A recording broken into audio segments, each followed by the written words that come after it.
இப்போது தமிழ்நாடு கோர்ட்டில் என்ன விழுந்திருக்கு, தமிழ்நாடு ஹைகோர்ட்டில் என்ன மாதிரி கேஸ் போயிட்டுருக்கு அண்ட் மகாராஷ்டிரா ஹைகோர்ட்டில் என்ன மாதிரி கேஸ் போயிட்டுருக்கு அப்படின்னு பார்த்தோம்னா ரெண்டுமே சிமிலரான கேஸ் தான். இதனால் வரைக்கும் இந்த மாதிரி விஷயங்கள் வந்திருக்கும், ஆனால் அது கேஸாக மாறலை. பட் இந்த வருஷம் அது கேஸாக மாறி இருக்குது. எக்ஸாம் சென்டரில் பவர் கட் இஷ்யூ கிட்டத்தட்ட எத்தனை ஸ்டூடெண்ட்ஸ் அவங்க பாதிக்கப்பட்டாங்க, அதனால் எவ்வளோ ஸ்டூடெண்ட்ஸ் இப்போ இதுக்காக கேஸ் பெட்டிஷன் போட்டிருக்காங்க, ஸோ இந்தியா தரப்பில் என்ன விஷயங்கள் இதுக்காக முன்னெடுக்கப்பட்டிருக்கு அப்படிங்கிறது இந்த வீடியோவில் எல்லாருக்கும் வந்து பார்த்தீங்கன்னா தெளிவாக சொல்லப்படும். வீடியோ ஃபுல்லாக பாருங்கள். வீடியோவை ஸ்டார்ட் பண்ணுறதுக்கு முன்னாடி நம்ம 23 மே 2025 வர வெள்ளிக்கிழமையிலிருந்து நீட் 1 இயருக்கான ரிப்பீட்டர் கோர்ஸ் ஸ்டார்ட் பண்ண போகிறோம். தமிழ்நாட்டிலே லோயஸ்ட் ஃபீஸோட ஹையஸ்ட் எஜுகேஷன் ஃபெசிலிட்டி ப்ரொவைட் பண்ணியிருக்கோம். ஸோ நீங்கள் ஒரு டைம் அகாடமி வந்து விசிட் பண்ணி பாருங்கள். இந்த ஃபீஸில் இதை விட பெட்டர் ஒரு அகாடமி ப்ரொவைட் பண்ணாங்க, நீங்கள் அங்கே கூட ஜாயின் பண்ணிக்கலாம். அந்த அளவுக்கு நாங்கள் உங்களுக்கு பெட்டர்மெண்ட் பண்ணி கொடுத்துருக்கோம். English medium and Tamil medium ரெண்டு பேருக்குமே உங்களுக்கு கிளாஸஸ் பைலிங்குவலாக நடத்தப்படும் ஃபைனஸ்ட் மெத்தடோட. நவம்பருக்குள்ளேயே உங்களுக்கு சிலபஸ் வந்து பர்ஃபெக்டாக எல்லா டாப்பிக்கும் கவர் பண்ணி சொல்லி கொடுத்துட்டு மார்க் டெஸ்ட்டுக்கு உங்களுக்கு சீக்கிரமாக அழைச்சிட்டு போயிடுவோம். கிட்டத்தட்ட 40க்கு மேலே 40+ மார்க் டெஸ்ட் உங்களுக்கு ப்ரொவைட் பண்ணி அது ரிலேட்டடான டவுட் டிஸ்கஸ் பண்ணி ஸ்டூடெண்ட்ஸ்க்கு இந்த வருஷம் வந்து ஜெஇ லெவலில் வந்து கொஞ்சம் சிலபஸை மாற்றி நடத்துங்க சார் அப்படின்னு கேட்ட ரெக்வஸ்ட்டுக்கு ஏற்ற மாதிரி இந்த வருஷம் ஜெஇ மெத்தடுக்கு நடத்தவும் போகிறோம். ஜெஇ கொஷின்ஸை ப்ராக்டிஸ் பண்ண வைக்கவும் போகிறோம் அண்டர்ஸ்டாண்டிங் மெத்தடோட. அண்டு ஸ்கூலுக்குள்ளேயே ஹாஸ்டல் கேம்பஸ் உங்களுக்கு இருக்குது, அதனால் நீங்கள் கேர்ள்ஸ் ஸ்டூடெண்ட் வந்து பேனிக்கே ஆக வேண்டாம். வேறு மாவட்டங்கள்லேருந்தும் நம்மளோட சேலம் மாவட்டத்தில் கூடிய ஆட்டையம்பட்டி லொக்கேட் இருக்க Sri Vidyamandir higher secondary school name. So ஸ்கூலுக்குள்ளே இருக்கக்கூடிய ஹாஸ்டல் பிளாக்கை உங்களுக்கு வந்து ஸ்டடி மெத்தடுக்காக உங்களுக்கு கொடுத்துருக்கோம். Tamil medium and English medium students ரெண்டு பேருமே ஜாயின் பண்ணிக்கலாம். பாய்ஸ் அண்ட் கேர்ள்ஸுக்கு செப்பரேட் ஹாஸ்டல் ஃபெசிலிட்டி இருக்குது. அதுக்கான வீடியோவும் இன்ட்ரோவில் பார்த்துருப்பீங்க. ஃபீஸ் டீட்டெயிலும் டிரான்ஸ்பரண்டாக யூடியூப்லேயே நான் கொடுக்குறேன். 7.5 அதாவது 6ஆவதுலேருந்து 12ஆவது வரைக்கும் நீங்கள் கவர்மெண்ட் ஸ்கூலில் படித்த குழந்தைங்களா இருந்தீங்கன்னா 35,000 ஹாஸ்டல் ஃபீஸ் இருந்துச்சுன்னா ஹாஸ்டலில் ஜாயின் பண்ண ஹாஸ்டல் ஃபீஸ். 92.5 வந்து பார்த்தீங்கன்னா கேண்டிடேட்டாக இருக்கும் பதில் 55,000 ப்ளஸ் ஹாஸ்டல் ஃபீஸ். இது முதல்ல வர 10 ஸ்டூடெண்ட்ஸ்க்கு மட்டும்தான் ப்ரொவைட் பண்ண முடியும். ஸோ அதனால் வந்து பார்த்திங்கன்னா மறக்காமல் இந்த ஆஃபரை யூஸ் பண்ணிக்கோங்க. வர 10 ஸ்டூடெண்ட்ஸ் பயன்படுத்திக்கோங்க. வர ஃப்ரைடே நல்ல நாள், அன்னிலேருந்து வந்து பார்த்திங்கன்னா கிளாஸஸ் ஸ்டார்ட் பண்ணுறோம் வெற்றி தமிழ் நீட் அகாடமி சார்பில் அட் எனி காஸ்ட். ஸோ அட்மிஷனுக்கு 9080549820 நம்பரை காண்டாக்ட் பண்ணி ஃபுல் டீட்டெயில் நீங்கள் கேட்டு தெரிஞ்சதுக்கப்புறமேட்டு கண்டிப்பாக டிசப்பாயின்மெண்ட் ஆக மாட்டீங்க. அந்தளவுக்கு எஃபெக்டிவான ஒரு பேட்சாக இருக்கும். தின்னஸ்ட் மெத்தடில் உங்களுக்கு உங்களோட கோச்சிங் கிடைக்கும். இதை நீங்கள் பயன்படுத்திக்கலாம். ஆன்லைன் ரிலேட்டடாக நான் அடுத்த வீடியோவில் உங்களுக்கு சொல்கிறேன். ஆன்லைன் பேட்சும் இருக்குது. ரைட், வீடியோவோட இன்ட்ரோ முடிஞ்சதுக்கப்புறம் வீடியோட மெயின் கண்டென்ட்டுக்கு வரலாம். நீட் 2025 ஆரம்பித்ததுலேருந்து வந்து பார்த்திங்கன்னா பல கேஸ் வந்து பார்த்திங்கன்னா ஜென்ரலாக ஃபைல் ஆகும். பேனிக் ஆக வேண்டாம், ஏன்னா இது இந்திய அளவில் நடக்கிறதுனால ரொம்ப வேகமாக இந்த நியூஸ் காட்டு தீ மாதிரி பரவிடும். அதனால் நீட் எக்ஸாமோட தரத்தை நம்ம கொஷின் அவுட் பண்ணுறதை தாண்டி என்ன இஷ்யூஸ்ன்னு நீங்கள் முக்கியமாக பார்க்க வேண்டியதாக இருக்கும். தமிழக அளவில் நடக்கக்கூடிய எக்ஸாம் ஹால் இஷ்யூ டிஎன்பிசி ரிலேட்டடாகவும் இந்த மாதிரி இஷ்யூஸ் நடக்கும், ரிப்போர்ட் ஆகிருக்கு. பட் அது அந்தளவுக்கு காட்டு தீயாக பரவாது. பட் நீட்டுங்கிறது ஆல் இந்திய லெவலில் நடக்கிறதுனால சென்டர்ஸில் இஷ்யூஸ் நடக்கிறது மிகப்பெரிய அளவில் தமிழ்நாடு ஃபுல்லாக வெடிக்கும். ரைட், நீட் 2025 இப்போ என்ன சார் நடந்திருக்குன்னா, ஆவடி சென்டரில் கிட்டத்தட்ட 400க்கு மேலே ஸ்டூடெண்ட்ஸ் வந்து பார்த்திங்கன்னா எக்ஸாம் எழுத அப்ரோச்சாக இருக்காங்க. அங்கே 2 வகையான இஷ்யூஸ் சொல்லப்படுது. ஒன்று வந்து பவர் கட் ஆகிருக்கு. பவர் கட் ஆனதுனால எக்ஸாம் அவங்களால டைமுக்கு எழுத முடியல அப்படிங்கிற ஒரு மிகப்பெரிய விஷயம் சொல்கிறாங்க. Because of poor light setup, அதாவது லைட் ரொம்ப கம்மியாக தான் இருந்துச்சு, லைட் வெளிச்சம். பவர் கட் ஆனதுனால லைட்டும் எங்களுக்கு கிடைக்கல அப்படின்னும், சில இடத்துல மழை பெஞ்சதுனால எங்களை கிளாஸ் விட்டு கிளாஸ் மாற்றி உட்கார வைக்கிறப்ப எங்களுக்கு டைம் லாஸ் ஆச்சு. அந்த லாஸ் ஆன டைமும் எங்களுக்கு ப்ரொவைட் பண்ணலை. அதனால் வந்து பார்த்திங்கன்னா எங்களுக்கு நீட் எக்ஸாம் எழுத ரொம்ப சிரமமாக இருக்குது அப்படின்னும், அதுக்காக எக்ஸாமை ரீகண்டக்ட் பண்ணுங்க அப்படிங்கிற விஷயத்த என்டிஏ தரப்புக்கு எடுத்து சொல்லுங்கன்னு சொல்லிட்டு மெட்ராஸ் ஹைகோர்ட்டில் வந்து கேஸ் ஃபைல் பண்ணியிருக்காங்க. ஆல்ரெடி சிமிலராக இதே மாதிரி ஒரு கேஸ் பற்றி நம்ம போன வீடியோவில் பேசியிருந்தோம். மகாராஷ்டிரா ஹைகோர்ட்டில், அது வீடியோவில் சுப்ரீம் கோர்ட்டுன்னு சொல்லியிருப்பேன், ஹைகோர்ட்டில் வந்து பார்த்திங்கன்னா கேஸ் ஃபைல் பண்ணியிருக்காங்க. சரி, இன்னுமே நம்ம டீட்டெயிலாக பார்க்கலாம்.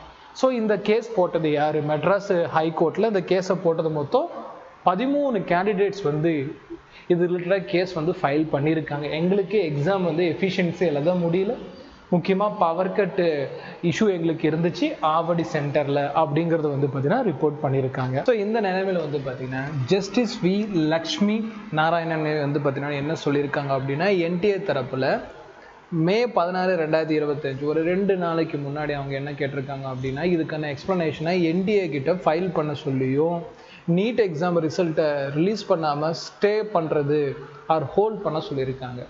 சரி, என்றைக்கு நீட் எக்ஸாம் ரிசல்ட் ரிலீஸ் ஆகும், அதை ஏன் ஹோல்ட் பண்ண சொல்கிறாங்கிறது வீடியோட எண்டில் நான் சொல்கிறேன். சரி, அப்போ ரிசல்ட் ரியலாகவே ஹோல்ட் ஆகுமா அப்படிங்கிறதும் இன்னும் கொஞ்சம் நேரத்தில் உங்களுக்கு தெரிஞ்சுக்குவீங்க. ரைட். ஸோ இந்த கேஸோட மெயின் கோர் பாயிண்ட் இதுதான். என்னன்னு கேட்டிங்கன்னா, கிட்டத்தட்ட ஆவடி சென்டரில் 464 கேண்டிடேட்ஸ் எழுதியிருக்காங்க. இந்த 464 கேண்டிடேட்ஸ்க்கும் வந்து பொதுவாக சொல்லக்கூடிய குற்றச்சாட்டு என்னென்னு பார்த்தீங்கன்னா, 3 மணிலேருந்து 4:15 இதே தான் மகாராஷ்டிரா கேந்திரா வித்யாலயில் நடந்துச்சு. என்னன்னு கேட்டிங்கன்னா, கிட்டத்தட்ட ஒரு 3 மணிலேருந்து 4:30 வரைக்குமே அரௌண்ட் அந்த டைம் வரைக்குமே பவர் இல்லை.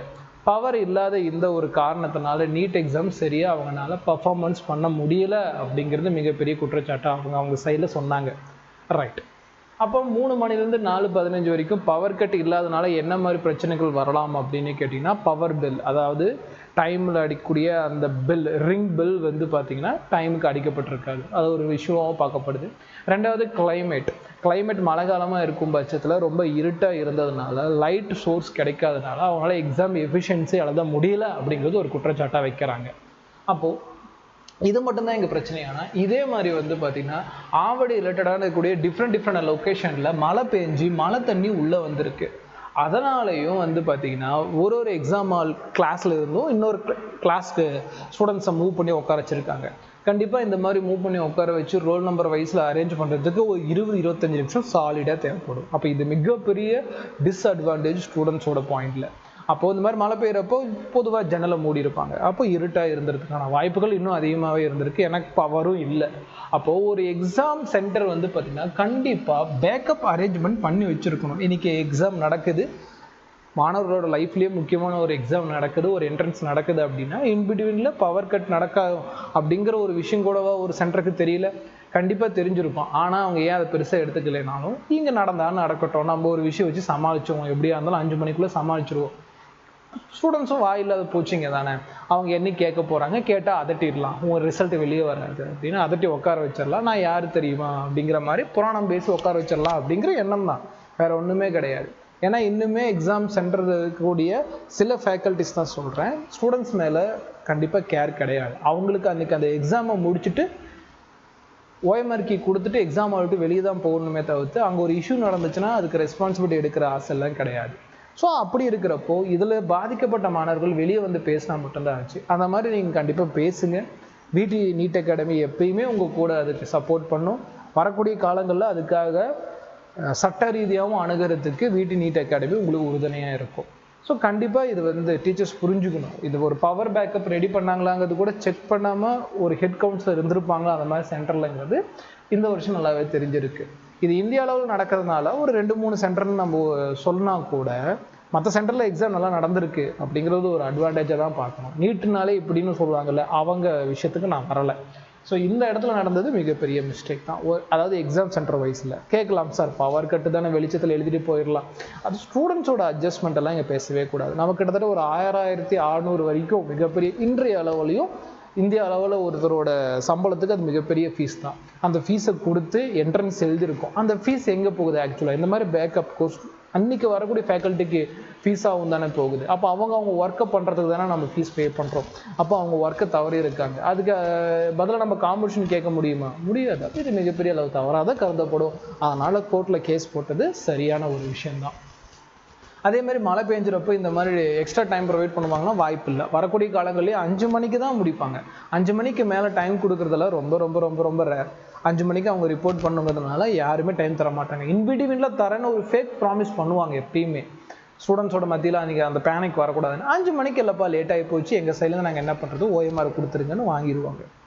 ஸோ இதெல்லாம் ஏற்றுக்கவே கண்டிப்பாக முடியாது. அப்போ இந்த மாதிரி கேஸ் தொடர்ந்து போடுறதும் இதில் இன்னுமே NTA யூனிஃபார்மிட்டி கொண்டு வரணும் அப்படிங்கிறது தான் பாயிண்ட்டு. இன்பிட்வீனில் இன்னுமே NTS எக்ஸாம் எழுதுகிறப்போ அவங்ககிட்ட ஃபோட்டோ கட் பண்ணுறது, சிக்னேச்சர் வாங்குறது, தம்ப் வாங்குறது ஏற்றுக்கொள்ளப்பட மாட்டாது. 2லேருந்து 5 மணி வரைக்கும் அவன் எக்ஸாமை ஃபோக்கஸ் பண்ணுவானா, இல்லை ஸ்டூடெண்ட்ஸ்க்கு வந்து கையெழுத்து போட்டு கொடுப்பானா? இந்த மாதிரி நிறைய ரெகுலேஷன்ஸ் மாற வேண்டியது இருக்குது. எதிர்காலங்களில் வீட்டு நீட் அகாடமி அதுக்கு கண்டிப்பாக குரல் கொடுக்கும். சரி, ஓகே. அதே மாதிரி வந்து பார்த்தீங்கன்னா இப்போ என்ன நடக்க போகுது அப்படின்னு பார்த்தோம்னா, என்டிஏ தரப்புல இருந்து வந்து பார்த்தீங்கன்னா ஜூன் 2, 2005 வரைக்கும் டைம் கேட்டிருக்காங்க. எதுக்காகனா, நாங்கள் இந்த இஷ்யூவை ஃபேக்கல்ட்டிகள்ட்டெல்லாம் நாங்கள் டேட்டா கலெக்ட் பண்ணி எங்கெங்கெல்லாம் நடந்துச்சு, அதுக்கு என்டிஏ தரப்பில் இப்போ எந்த மாதிரி ஆர்கியூமெண்ட்டை கொடுக்க போகிறாங்க, இல்லை சொல்யூஷன் கொடுக்க போகிறாங்க அப்படிங்கிறதுக்கான டைம் ஹைகோர்ட் கிட்ட ஜூன் 2 வரைக்கும் கேட்டிருக்கு.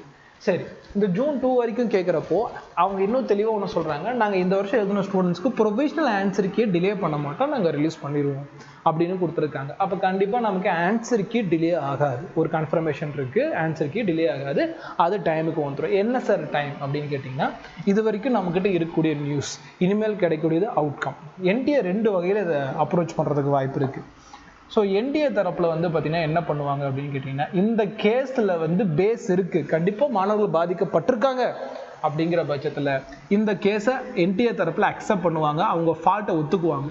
ஒத்துக்கிட்டதுக்கு அப்புறமேட்டுக்கு கிட்டத்தட்ட அந்த ஆவடி சென்டரில் எழுதுனா 450க்கு மேற்பட்ட குழந்தைங்களுக்கு, கேண்டிடேட்ஸுக்கு ரீநீட் நடத்துவாங்க. அவங்களுக்கு மட்டும் தான் நடத்துவாங்க, மற்ற கேண்டிடேட்ஸ் எதிர்பார்க்காதீங்க.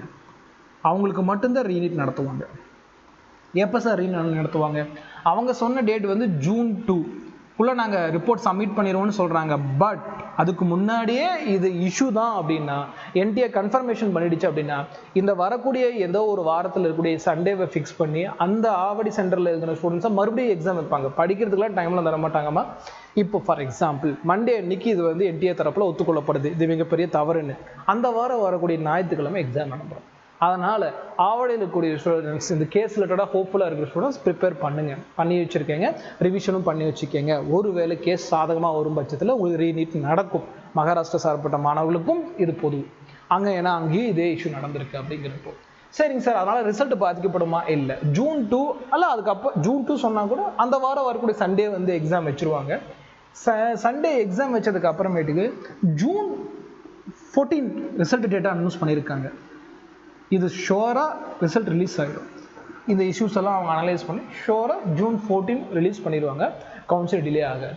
இன்னொரு அவுட்கம் என்ன அப்படின்னு பார்த்தோம்னா, இந்த கேஸை அவங்க அக்செப்ட் பண்ணலை. இல்லை சார், இது ஒரு பெரிய பிரச்சனை இல்லை, நாங்கள் அதுக்கான பேக்கப் பண்ணியிருந்தோம், அதனால் பெரிய மாணவர்களுக்கு பாதிப்பு இல்லை எங்களால் திருப்பி இந்த ரீ எக்ஸாம் நடத்த முடியாது, ஏதாவது ஒரு சர்க்கம்ஸ்டன்ஸ் கீழே இந்த கேஸை அவங்க ஒத்துக்கலை அப்படிங்கிற பட்சத்தில் டைரெக்டாக சுப்ரீம் கோர்ட் போயிடுவாங்க.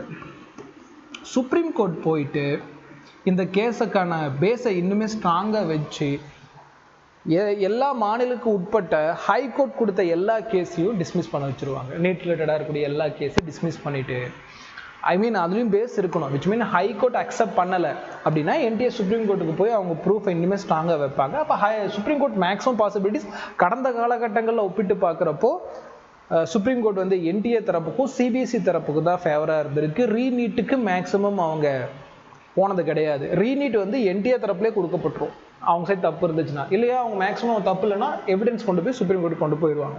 அப்படிங்கிற பட்சத்தில் ரீநீட் நடக்காது. இருக்கிற எக்ஸாமையை நான் எல்லா ஸ்டூடெண்ட்ஸும் அக்செப்ட் பண்ண வேண்டியதான். இப்போ மே நடந்துச்சுல, May 4 நடந்துச்சுல, அதே எக்ஸாம் எல்லோரும் அக்செப்ட் பண்ணிவிட்டு ஜூன் 14 வந்து பார்த்தீங்கன்னா காமனாக ரிலீஸ் ஆகக்கூடிய அந்த ரிசல்ட் எடுத்துக்கலாம். அவ்வளோதான் சார். இப்போ இந்த ஜூன் 14 வருது பார்த்தீங்களா, அதாவது ரீநீட் நடந்து அவங்களுக்கு எப்படி சார் ரிசல்ட் வரும் அப்படின்னு கேட்டிங்கன்னா, இந்த ரீநீட் எழுதக்கூடிய ஸ்டூடெண்ட்ஸுக்கு ஒரு எக்ஸாம் பேப்பர் இருக்குல்ல, அதோட மார்க் தான் ஜூன் 14 வந்து டிஸ்பிளே பண்ணுவாங்க. தாண்டி நீங்கள் May 4 எழுதின எக்ஸாம் வந்து அதோட அக்செப்ட் பண்ண மாட்டாங்க, அதை அப்படியே டிஸ்மிஸ் பண்ணிடுவாங்க. அப்போ இப்படி தான் வந்து பார்த்தீங்கன்னா ரிசல்ட் ப்ரொசீஜர் நடக்க போகுது. ஓகேங்களா, லெட்ஸ் ஹோப்ஃபுல்லாக வெயிட் பண்ணுவோம். ஆனால் எல்லாத்தோட ஓவரால் கன்க்ளூஷன் என்னன்னு பார்த்தோம்னா, ரிசல்ட் வந்து டிலே ஆகாது. ஏன்னு கேட்டிங்கன்னா, இந்த மாதிரி எந்த ஒரு பாயிண்டாக இருந்தாலும் அவங்ககிட்ட சொல்யூஷனுக்கு ஒரு ஆப்ஷன் வச்சுட்டு தான் இருக்காங்க. முக்கியமாக சுப்ரீம் கோர்ட் பற்றி கடந்த காலகட்டங்களில் இருக்கக்கூடிய எல்லா கேஸோட அடிப்படை வச்சு சொல்கிறேன். ரிசல்ட் டிலே ஆக்க மாட்டாங்க. அதுவும் கேஸ் ரொம்ப ஏர்லியராக வந்ததுனால கேஸ் ஒன்று வந்து பார்த்தீங்கன்னா கொஸ்டின் பேப்பர் லீக் ஆனது அளவுக்கு இது பெரிய இல்லை, சிபிஐக்கு போகிற அளவுக்கு இந்த கேஸ் பெருசும் கிடையாது. அப்போ கண்டிப்பாக ரிசல்ட் டிலே ஆகாது. அதனால் நீங்கள் ஆஸ் யூஷுவல் இந்த ஆவடி சென்டரில் பாதிக்கப்பட்ட சென்டரில் கூடிய மாணவர்கள் தாண்டி, கேஸ் போட்ட மாணவர்கள் தாண்டி மற்றவங்களாம் ரிசல்ட்டுக்கு வெயிட் பண்ணுங்கள், கவுன்சிலிங் வெயிட் பண்ணுங்கள், இல்லை ஃபர்தராக என்ன பிளான் பண்ணிப்பீங்களோ அதோட ஸ்டிக்காக இருங்க அப்படின்னு சொல்லிட்டு வீடியோவோட எண்டில் நம்ம 2026 நீட் கோச்சிங் 23 மேலேருந்து ஸ்டார்ட் ஆகுது பார்த்தீங்களா, அதில் ஜாயின் பண்ணணும்னு நினைக்கிற மாணவர்கள் 9080549820 நம்பரை கான்டாக்ட் பண்ணி இங்கே கேட்டுக்கலாம். ஃபீஸ் வந்து பார்த்தீங்கன்னா நம்ம எப்படி சொல்லுது, இது இவ்வளோ லோயஸ்ட் ஃபீஸில் தமிழ்நாட்டில் ஹையஸ்ட் எஜுகேஷன் குவாலிட்டியோட கொண்டு வரோம். மறக்காமல் இதை பயன்படுத்திக்கிங்க.